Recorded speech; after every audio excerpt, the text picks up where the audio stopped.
कि कांग्रेस का मैनिफेस्टो पर मुस्लिम लीग की छाप है और ये भी कहा कि एससी, एसटी, ओबीसी का जो कोटा है उसी में से कम करके, उसी में से चुरा करके ये धर्म के आधार पर कुछ लोगों को आरक्षण दिया जाए।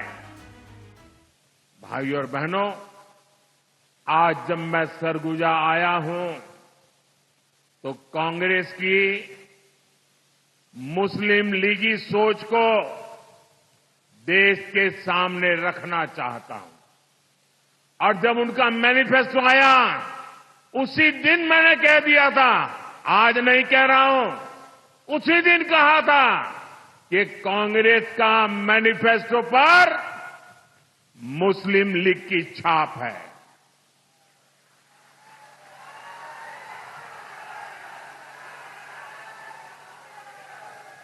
साथियों, जब संविधान बन रहा था काफी चर्चा विचारणा के बाद देश के सभी बुद्धिमान लोगों के चिंतन मनन के बाद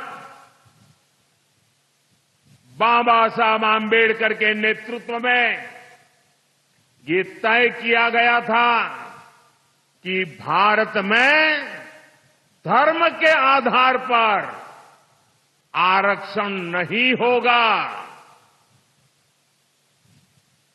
आरक्षण होगा तो मेरे दलित भाई बहनों के लिए होगा, मेरे आदिवासी भाई बहनों के लिए होगा, लेकिन धर्म के नाम पर आरक्षण नहीं होगा।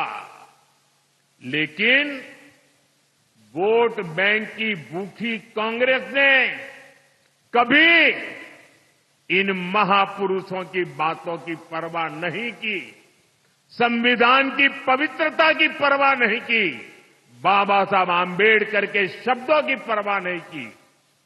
कांग्रेस ने वर्षों पहले आंध्र प्रदेश में धर्म के आधार पर आरक्षण देने का प्रयास किया था।